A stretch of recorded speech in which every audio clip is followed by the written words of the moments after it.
আজকের ভিডিওটি শুরু করছি সকাল থেকে। তো সকালবেলা উঠে পড়েই সকালের যে কাজ থাকে সেগুলো সেরে নিয়ে আজকে ফ্যান ভাত আর আলু সিদ্ধ মাখিয়ে নিয়েছি। নিয়ে সকাল সকাল খাইয়ে দিয়েছি ছেলে মেয়েকে, আমিও খেয়ে নিয়েছি। তারপরে এই যে টাকি মাছ এগুলো জিয়ানো ছিল, তো এই যে আমি লবণ মাখিয়ে ঢেকে রাখছি, যেহেতু জ্যান্ত মাছ কাটতে আমার একটু ভয় লাগে, তাই মাছগুলো মারা যাবে। তারপরে আমি কেটে নিয়েছি। আর এদিকে আমি কুমড়ো ভাজি করব, মিষ্টি কুমড়ো। তো এই যে আমি সবগুলো কেটে নিয়েছি, আলু কেটে নিয়েছি আর ডিম ভাজি করে নিয়েছি। এদিকে আমি সয়াবিন আলু ভিজিয়ে সয়াবিনটা ভিজিয়ে রেখেছিলাম, আলু কেটে নিয়েছি। তো এই যে আমি প্রথমেই কড়াইতে আমি একটা ডিম ভেজে তুলে নিলাম। তারপরে আমি আবারও একটু তেল দিয়ে দিলাম, দিয়ে শুকনো লঙ্কা আর পেঁয়াজ কুচি দিয়ে দেব। দেওয়ার পরে একটু লাল লাল করে ভেজে নিয়ে আমি এই যে কুমড়ো কুচি কুচি করে কেটে রেখেছি সেটাই দিয়ে ভাজি করে নেব।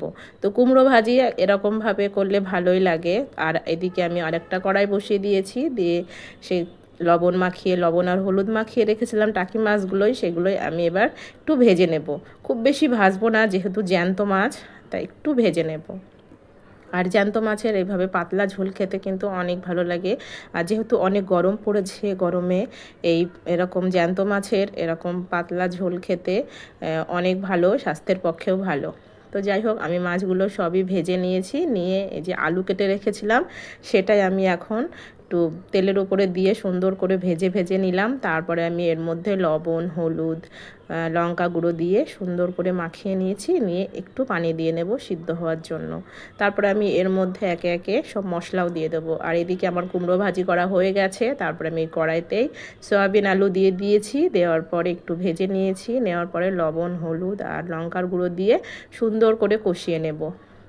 আর এদিকে আমার এই যে মাছের আলুটাও সুন্দরভাবে কষিয়ে নিয়েছি, সব মশলাও দিয়ে দিয়েছিলাম, বাটা মশলা, গুঁড়ো মশলা দিয়ে আমি এবার ঝোলের জন্য একটু ঝোল দিয়ে দিলাম, যেহেতু ঝোল ঝোল করব। আর জ্যান্ত মাছের ঝোল খেতে কিন্তু অনেক মজার হয়।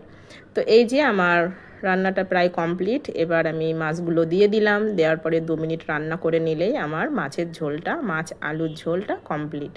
আর এইদিকে আমার সয়াবিন আলুটাও খুব সুন্দরভাবে কষিয়ে নিয়েছি। একটা টমেটো কুচি করে কেটে দিয়েছিলাম, দিয়ে খুব সুন্দরভাবে কষিয়ে নিয়েছি। নেওয়ার পরেই একটু ঝোল দিয়ে দিয়েছি।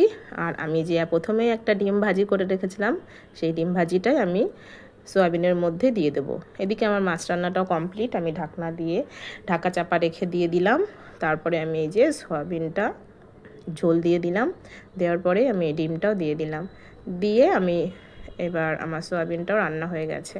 তারপরে আমার সব রান্না কমপ্লিট, গুছিয়ে নিয়েছি রান্নাঘর। তারপরে এই যে ভাত বেড়ে নিচ্ছি। তো এই যে আমার সব কিছু বেড়ে নেওয়া কমপ্লিট। এবার দুপুরের খাওয়া দাওয়া করে নেব। তো আজকের ভিডিওটা এ পর্যন্তই। কেমন হয়েছে জানিও, যদি ভালো লাগে সবাই আমাকে সাপোর্ট